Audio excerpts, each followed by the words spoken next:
Hello students, welcome back to my YouTube channel. Today I am going to explain you the lesson The Horse, written by Rabindranath Tagore in Hindi from your book Dear to All the Muses, Punjab School Education Board in the subject of elective English. तो चलिए करते हैं इस lesson की explanation Hindi में. Rabindranath Tagore a prolific and versatile writer. Prolific का मतलब होता है a writer और artist producing a lot. ठीक है कि एक राइटर या फिर कोई भी आर्टिस्ट जो कि बहुत कुछ जो है वो प्रोड्यूस करता है. एंड वर्सिटाइल राइटर, वर्सिटाइल का मतलब होता है able to do many different things. तो रविंद्रनाथ टैगोर के पर्सनालिटी कैसी थी कि वो बहुत ही विपुल और बहुमुखी लेखक थे. रोट अबाउट 50 प्लेज, उन्होंने 50 नाटक, 40 वॉल्यूम्स ऑफ नॉवेल्स, उपन्यास के 40 खंड एंड शॉर्ट स्टोरीज और लघु कथाएँ and several volumes of poems and essays, और कई कविताएं और निबंध लिखे थे. In 1913 he was awarded the Nobel Prize for literature, और 1913 में उन्हें इतिहास साहित्य के लिए जो था नोबेल पुरस्कार दिया गया था. Tagore's novels and short stories reveal his sensitive attitude to the poor, the helpless and the neglected. जो टैगोर के उपन्यास एवं लघु कथाएं हैं वो गरीबों, असहायों और उपेक्षितों के प्रति उनके संवेदनशील रवैये को दर्शाती हैं. In the horse, who do you think the author sympathize with, God, man और the horse? और द हॉर्स में आपको क्या लगता है कि लेखक की सहानुभूति भगवान, आदमी या घोड़ा किसके साथ है? The work of creating the universe was nearly over when a new idea struck the creator's mind. कहते ब्रह्मांड को बनाने का काम जो था लगभग ख़त्म हो गया था जब एक नया विचार प्रजापति जो थे उनके माइंड में जो आया. He summoned an assistant and said, उन्होंने एक असिस्टेंट को सम्मन भेजा. सम्मन का मतलब होता है कि बुलावा भेजना, कि किसी पर्टिकुलर प्लेस पे आया जाए. और उन्होंने अपने जो सहायक थे उनको बुलाया और कहा bring me some more materials, I shall make a new species of animals. कहते कि मुझे एक और सामग्री ला कर दो ताकि मैं जानवरों की एक नई प्रजाति जो है उसको बना सकूं. The assistant knelt down and replied, जो सहायक ने नीचे झुककर घुटने टेक दिए और उत्तर दिया father, when under the creative cell you made elephants and whales, lions and pythons, you barely thought of the quantity of substance they cost. कहते कि जब आपने हाथी और व्हेल, शेर और अजगर बनाए तो आपने मुश्किल से उस पदार्थ की मात्रा के बारे में सोचा होगा जो कि उन पर खर्च होती है. Little is left of the heavier and harder stuff, और कहते थोड़ा भारी और सख्त सामान ही है जो बचा है. But of the lighter there is still enough in store, लेकिन कहते जो उसमें से हल्का सामान है अभी भी काफ़ी मात्रा में बचा हुआ है. The creator reflected for a moment, जो क्रिएटर थे, जो सृष्टिकर्ता थे, उन्होंने एक क्षण के लिए प्रलिक्षित हुए. Well bring me what ever you have, वो कहते हैं कि अच्छा मेरे जो भी है आपके पास वो मुझे ला कर दो. This time the creator took care of employ only a little of the harder material, और इस बार निर्माता ने केवल कुछ कठिन सामग्रियों को नियोजित करने का जो था वो ध्यान रखा. To the new animal he made, और उसने जो नया जानवर बनाया, he gave neither horns nor claws, उसने ना तो सींग दिए और ना ही उसको पंजे दिए थे. he gave it teeth that could chew but not bite, उन्होंने उसे ऐसे दांत दिए थे जो चबा तो सकते थे लेकिन क्या नहीं कर सकते थे, काट नहीं सकते थे. the energy he gave it was enough to make it useful on the battlefield, और उन्होंने उसे जो ऊर्जा दी थी वह उसे युद्ध के मैदान में उपयोगी बना सकती थी, but he gave it no taste of its own for battle. लेकिन उसने अपनी लड़ाई के लिए अपना कोई जो टेस्ट था वो उसको नहीं दिया था। The animal came to be known as the horse, और इस एनिमल को कौन सा नाम दिया गया? हॉर्स का नाम दिया गया। The creator had spent in its making enough of such stuff as the air and the sky are made of। और कहते निर्माता ने अपने सामान को बनाने में काफ़ी खर्च किया था, क्योंकि हवा और आकाश से जो थे ये बने होते थे। The result was that its mind was full of desire of freedom। परिणाम यह हुआ कि इसका जो मन था वो स्वतंत्रता की इच्छा से भरा हुआ था। It would run a race with the wind, और कहते कि यह हवा के साथ दौड़ लगाएगा। ठीक है, इतना मतलब तेज भागेगा कि जिस तरह से हवा बहती है। It would dash to the point where sky touched earth, और कहते कि यह उस बिंदु तक पहुंच जाएगा जहां आकाश पृथ्वी को छूता है। Other animals ran with a purpose, जो अन्य जानवर एक उद्देश्य के साथ दौड़े, और उनके जो दौड़ने का उद्देश्य क्या था? But the horse raced about for no apparent reason. जो एनिमल्स थे उनके दौड़ने का तो रहस्य ये था कि वो अपने किसी शिकार को पकड़ने के लिए भागते थे, है ना, जैसे लायन हो गया, या फिर जो कोई भी अन्य जो जंगली जानवर हो गया। लेकिन ये जो घोड़ा था वो अपनी फ्रीडम के लिए ही भागता था। The horse raced about for no apparent reason, और जो लेकिन घोड़ा था वो बिना किसी स्पष्ट कारणों के दौड़ लगाता था। As though it were eager to fly away from its own self, जैसे कि वह स्वयं से दूर उड़ने के लिए उत्सुक था। इट डिड नॉट फाइट, यह लड़ाई नहीं करता था। It did not pounce on a prey, और ना ही ये क्या करता था? शिकार पर झपटता था। But loved only to run and to run, लेकिन इसे सिर्फ और सिर्फ क्या पसंद था? दौड़ना पसंद था। Wise men say that such a thing happens when you have too much of the wind and sky stuff in you। बुद्धिमान पुरुषों का कहना है कि ऐसा तब होता है जब आपके पास बहुत अधिक हवा और आकाश का स्टफ होता है। The creator was dilated with his own work, और जो सृष्टिकर्ता थे, भगवान थे, जो क्रिएटर थे, उन्होंने कहते कि अपने काम से वो बहुत ही खुश थे। To some animals he gave forest to live in, कुछ एनिमल्स को उन्होंने क्या दिया? रहने के लिए फॉरेस्ट दिया, यानी कि जंगल दिया। To some he gave tents, कुछ को उसने गुफाएं दी ताकि वे वहाँ पे रह सके। But as he like to see the horse running as an animals race, लेकिन वो चाहते थे कि जो घोड़ा है वो जानवरों की रेस जो है वो दौड़े। He assigned to it an open field, उन्होंने घोड़े को क्या दिया? एक खुला मैदान दिया। अब सबको उन्होंने कुछ ना कुछ दिया था, जैसे कि कुछ एनिमल्स को जंगल, कुछ एनिमल्स को गुफाएं, डेंस दी थी, है ना, लेकिन घोड़े को उन्होंने क्या दिया? एक खुला मैदान दिया। Beyond that fields left man, और उस क्षेत्र से परे मनुष्य रहता था। He was bent under the weight of the burdens he had accumulated, और वो जो था उन बोझों के वजन के नीचे झुक गया था जो उसने जमा किए हुए थे।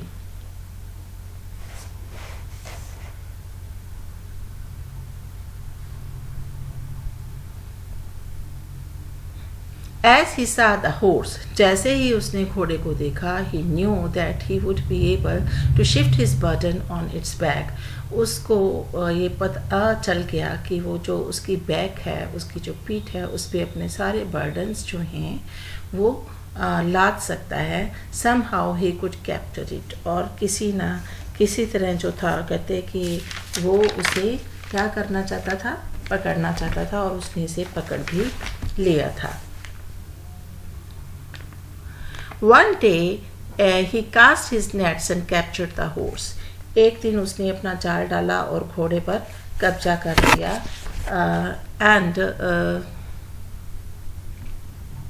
He put a saddle on its back.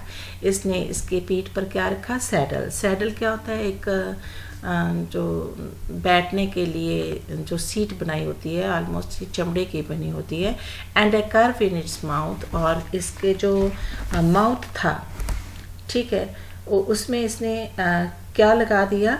एक कर्व डाला ताकि इसको कंट्रोल किया जा सके. And kept it confined in prison, और फिर इसे क्या किया गया? प्रिजन में जो था वो डाल दिया गया, है ना. लिमिट, कन्फाइंड मीन्स होता है टू लिमिट और कंट्रोल समथिंग. तो प्रिजन में इसको क्यों डाला गया? ताकि वो इसको कंट्रोल कर सके. The tiger remained in its forest, जो टाइगर था वो वन में ही रहा. And the lion in its den, और जो लायन था वो अपनी गुफा में ही रहा. बट द हॉर्स, लेकिन जो घोड़ा था लॉस्ट होम, उसने अपना घर जो था वो खो दिया था. क्यों खो दिया था? क्योंकि जो मनुष्य था उसने उसे पकड़ लिया था. और उसका घर क्या था? द ओपन फील्ड, खुला मैदान. In spite of its deep love for freedom, इसकी बजाय कि जो उसका प्यार था किसके प्रति? फ्रीडम के प्रति. It could not escape bondage, यह जो था एक बंधन से नहीं बच सका. बंधन कौन सा? कि इसको जो था इंसान ने पकड़ कर जो था एक जगह पे रख दिया था, एक प्रिजन में डाल दिया था. प्रिजन मतलब इसको चार दीवारी में रख दिया था. वेन लाइफ बिकेम अनबियरेबल, जब जीवन कहते असहनीय हो गया. It kicked wildly at its prison walls, तो इसने अपने प्रिजन वॉल्स थी वहाँ पे किक करना शुरू किया. That did less injury to the wall, इससे जो दीवार थी उसको तो कम नुकसान हुआ.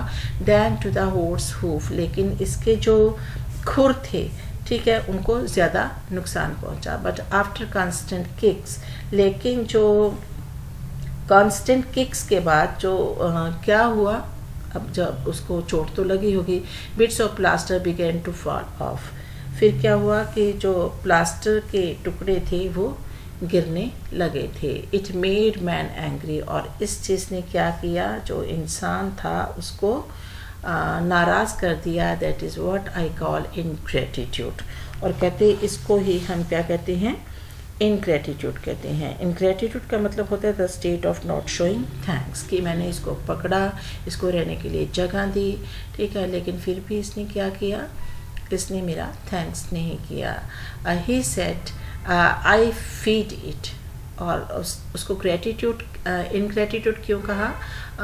कि इसने मेरे एहसानों का बदला नहीं, मतलब मुझे थैंक्स नहीं कहा एहसानों के बदले में. वो एहसान क्या थे? आई फीड इट, मैं इसे खाना खिलाता हूँ. I have engaged servants to look after it, और वो क्या कहता है? इंसान कहते कि मैंने इसकी देखभाल के लिए नौकर भी रखे हुए हैं.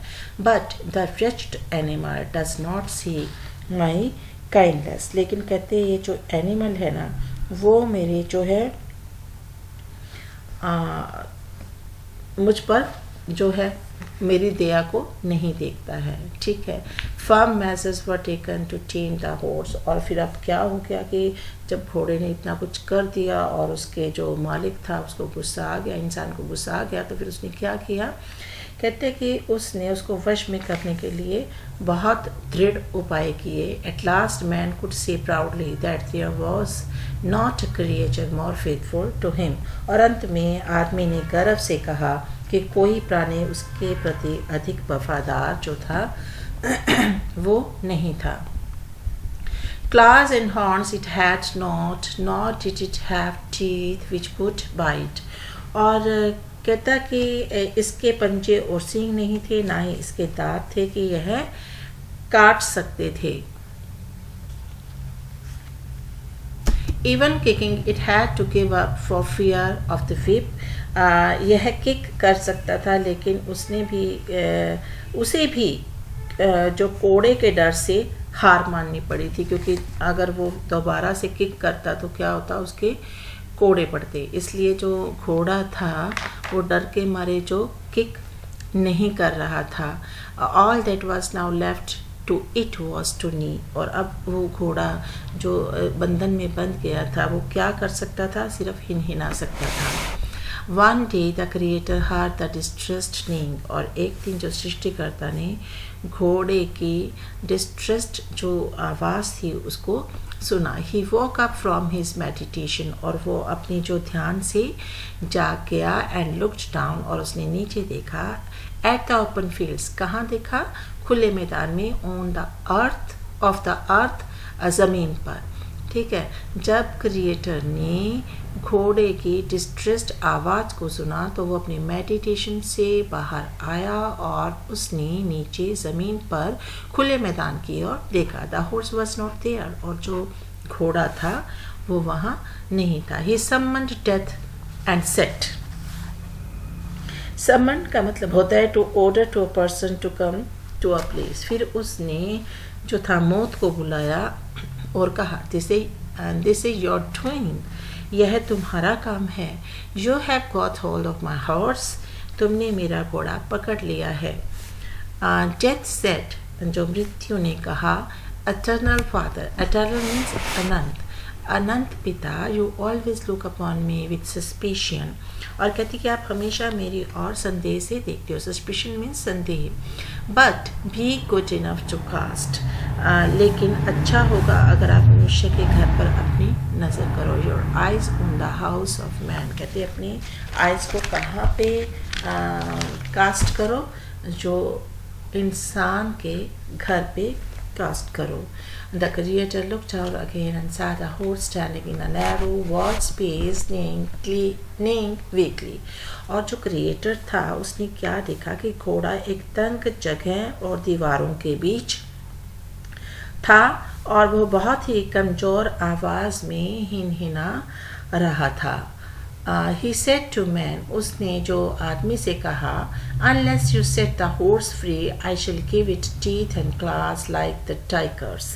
कहते कि अगर तुम घोड़े को आज़ाद नहीं करोगे तो मैं उसे बाघ के दांत और क्या दूंगा? पंजे दूंगा। बाघ क्या करता है? अपने दांतों से और पंजों से इंसान को मार के खा सकता है। Man said, Father, this creature of yours does not deserve freedom. और मनुष्य ने कहा, पिताजी तुम्हारा यह प्राणी जो है ना वो स्वतंत्रता के लायक नहीं है।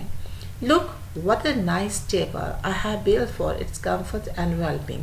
कहते कि देखो मैंने इसके लिए कितना अच्छा अस्तबल बनाया है ताकि यह यहाँ पे आराम से रह सके। But the creator insisted the horse should be set free. लेकिन सृजनहार ने, सृष्टिकर्ता ने जोर देकर कहा कि घोड़े को क्या किया जाए? आज़ाद किया जाए।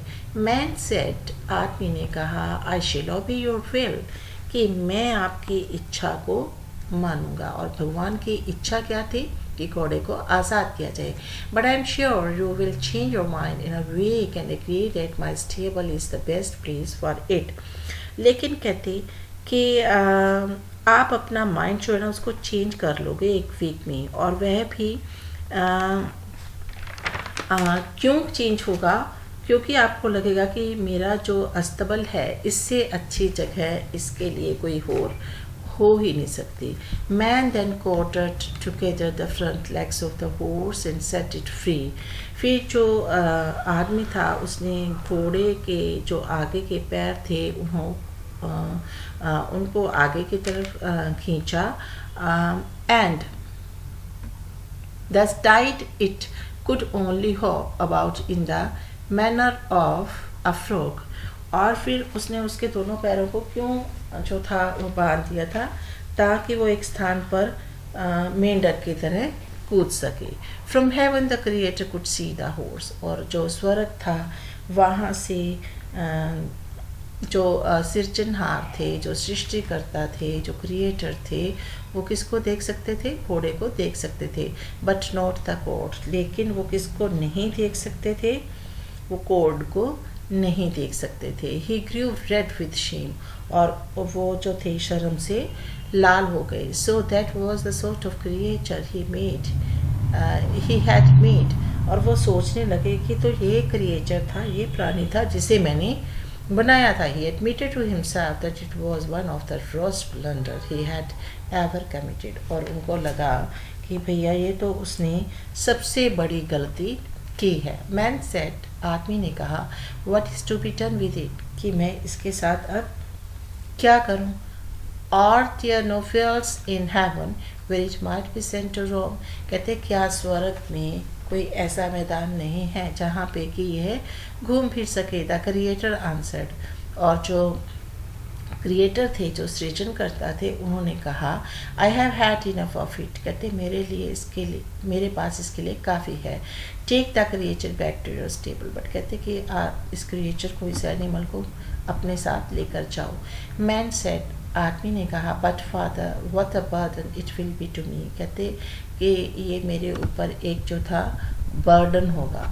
ठीक है। द क्रिएटर आंसर्ड, जो सृजन करता थे, उन्होंने क्या कहा, यस, हाँ, but by accepting the burden, लेकिन इस बर्डन को एक्सेप्ट करके you will show your greatness of heart, तुम अपने दिल की दरिया दिली दिखाओगे कि तुम्हारा दिल कितना बड़ा है, कि इतने बर्डन को भी तुमने मेरे कहने पर अपने पास रखा है। तो this was all about the lesson the horse. I hope कि आपने ये वीडियो एंड तक देखा होगा और आपको ये लेसन अच्छे से समझ आया होगा। मिलते हैं नेक्स्ट वीडियो में एक नए लेसन के साथ। Till then good bye, have a nice time.